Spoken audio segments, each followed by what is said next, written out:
North Vietnam cannot defeat or humiliate the United States. Only Americans can do that.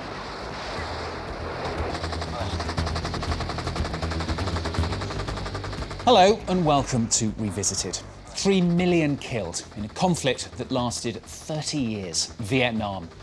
The first Indochina War, fought between the French and those who wanted independence, then became the full Vietnam War, led by the US to try to put a stop to the red menace of communism in Asia.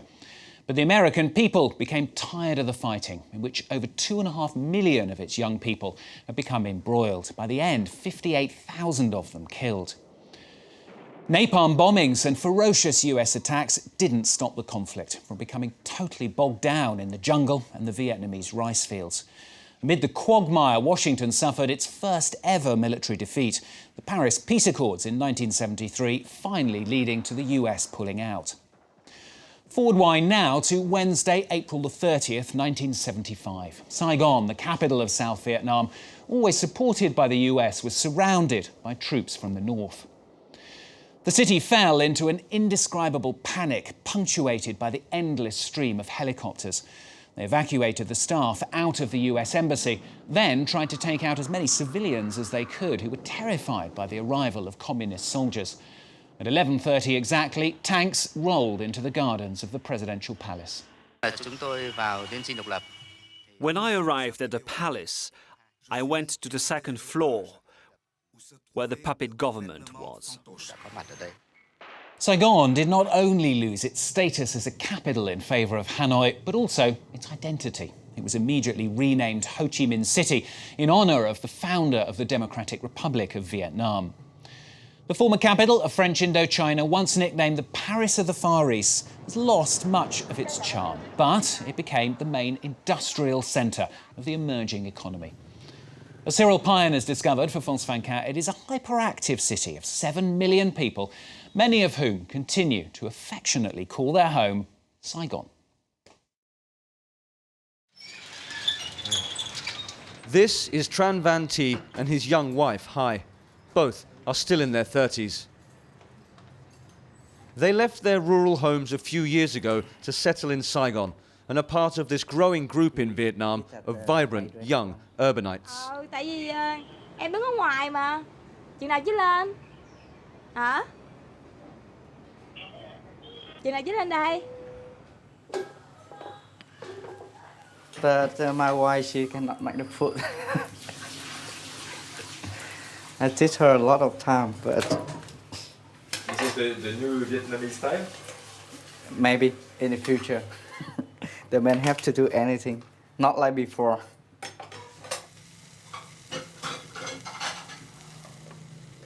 The times are really difficult. The life is like you have to work hard, but you get like not much, and you have to take care for a lot of people. So one people work, you have to take care for a whole family. Work hard, but money not much, and you don't have time for the family too. And do you think this time is over? Yeah, I think that's over already.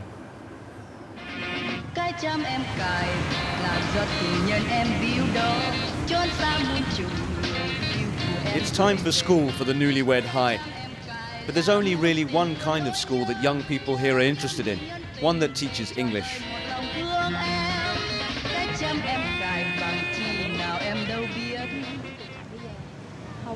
Having English as a second language is vital in the modern world. It's a priority for me. It's thanks to speaking English that I can engage with society and find work. Hai studies an hour a day at this state-of-the-art international school. The price of a course here is equal to several years' salary for most Vietnamese, but the place is never empty. Every week, more and more students are signing up for classes. It's all about the future, a future in English, both of which remain uncertain and stuttering. Today I study lesson 10 for 2. But Vietnamese is not enough? Not enough to open my knowledge. Yeah.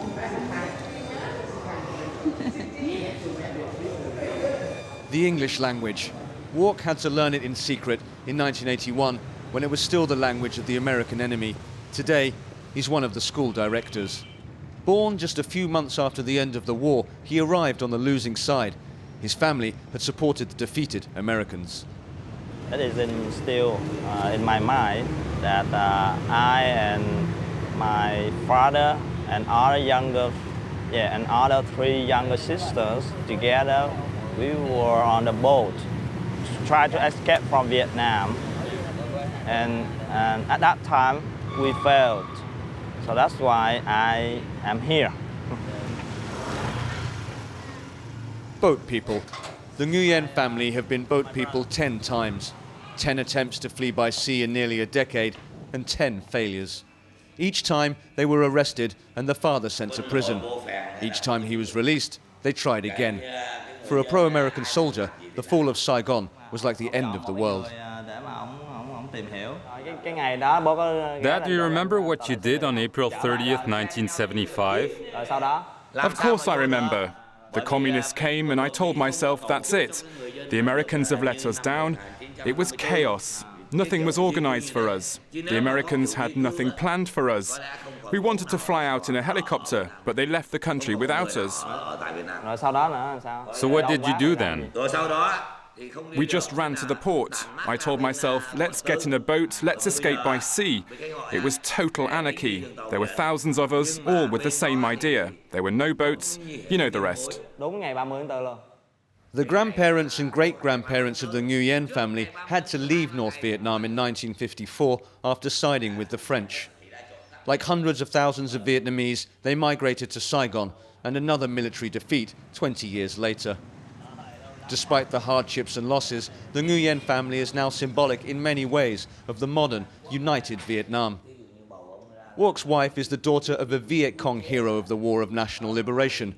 Their marriage has joined the legacies of the communist North with the pro-Western South. Yesterday's enemies are today's fathers-in-law. We are in the middle-class district of Binh Tan in Saigon. Like many of the northern cadres, Walk's stepfather was sent by the party to the conquered city of Saigon to work for the reunification of Vietnam.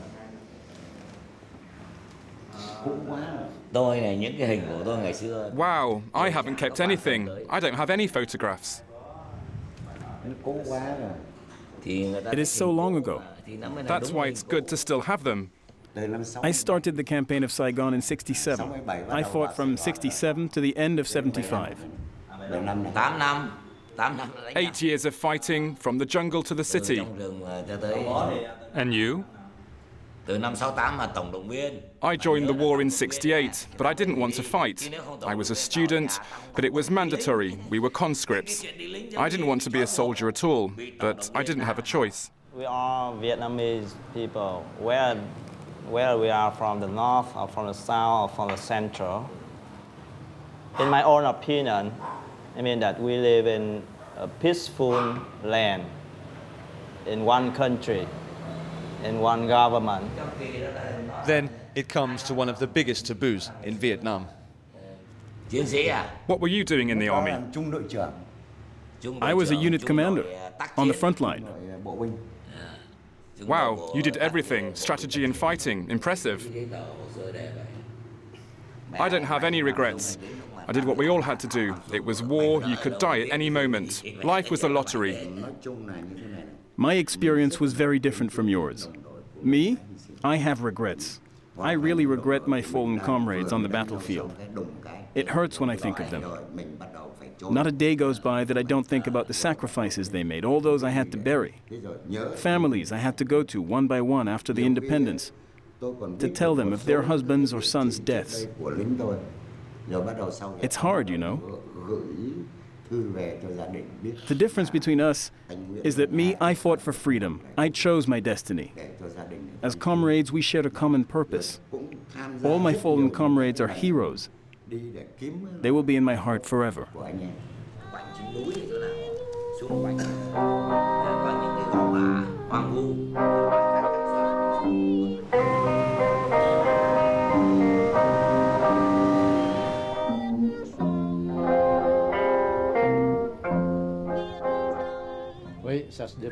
Yes, it's growing very fast. It's good, but a little bit messy. There isn't really a comprehensive plan, though. It's a shame. Wong Son left Vietnam in 1963. He followed the war from France, known then as the metropole of the French Empire. He belonged to one of Vietnam's great families, but his parents had to flee the country after the fall of Saigon. It's the past. It was October 26, 1976, when they arrived. They left at 8 o'clock in the morning of October 21st, 1976. 5 jours de mer. 5 days at sea.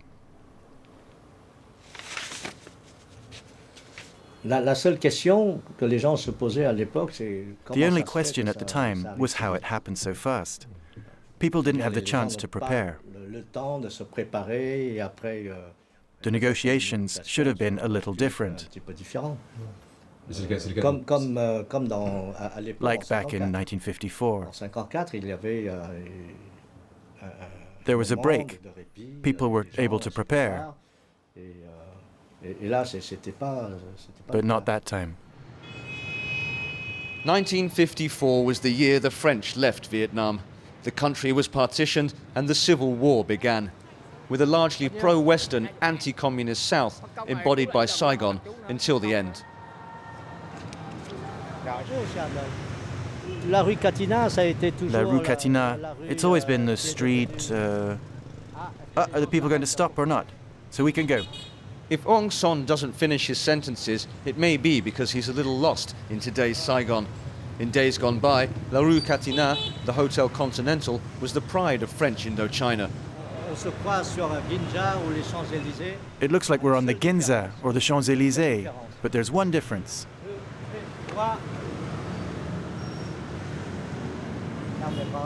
So what are you selling?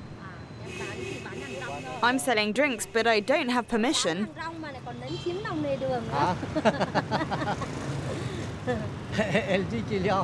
She says she's selling from the pavement illegally.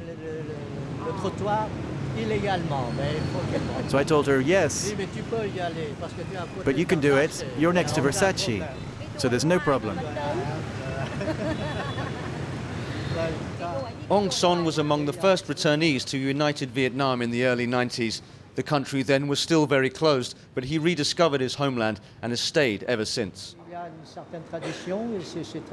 There's a tradition here, and maybe it should be revived. La Rue Catinat was renamed Dong Khoi Street. But this street is now regaining some of its former glory. For years, we wanted to try and erase this memory of the capitalism of La Rue Catinat. But you can't force a leopard to change its spots. Indeed, Saigon, the former pearl of the Far East, is rejuvenating. The population has doubled since the end of the war. 70% of Vietnamese are under 35 years old, just like Tran Van Thi. None have had to suffer through the country's long war years. Saigon's youth have their lives ahead of them. They have turned a page. As for the book on Vietnam's contemporary history, they have no time for it. No care to think about it, no care to talk about it. I've forgotten everything. What's past is past. So we should think about the future. Don't think about the past anymore. We live for the future.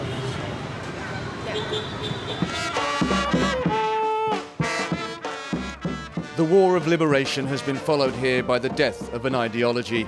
The tears only dry when you forget the dead. Nearly 40 years after the communist victory, Saigon, more than any other city in Vietnam, seems far from the official doctrine. Even renaming it Ho Chi Minh City after Vietnam's national hero doesn't mean much. From one world to another without transition, this is Saigon. At Tran Van Thi's restaurant tonight, a gathering of old Saigon friends. When they come here, we want to make them feel like in the Dam family, like when you come home, something like that. Among them, Ong Son, a child of Vietnam who became French, and Mark, one of the first French expatriates to settle in the new Vietnam. My generation was too young to mobilize against the Algeria War. But we were very aware of the Vietnam War. I think one of the first political demonstrations I went to was a rally against the Vietnam War. Every family was affected by the Vietnam War. Really, everyone. You think it wasn't painful for the Northerners who experienced the war? Was it not painful for the people of the South too? And for those who fled, was it not also painful for them? And for those who were unable to leave, it was painful too. The history of Vietnam is painful. Each of us has a part of pain in him or herself, but I hope that over time, that pain will slowly be erased. The only thing is that we should not share this pain with the youth. Young people must be given the joy of life, the desire to build, and most importantly, the desire to learn and integrate in the world. Indeed, the Civil War has devastated Vietnam for nearly 2 decades. But the heart of Saigon never really stopped beating, and the city has already begun a new life. The people of Saigon rediscovering their identity. Well, that's this week's Revisited. Thanks for watching. Stay tuned, of course, for more editions coming up.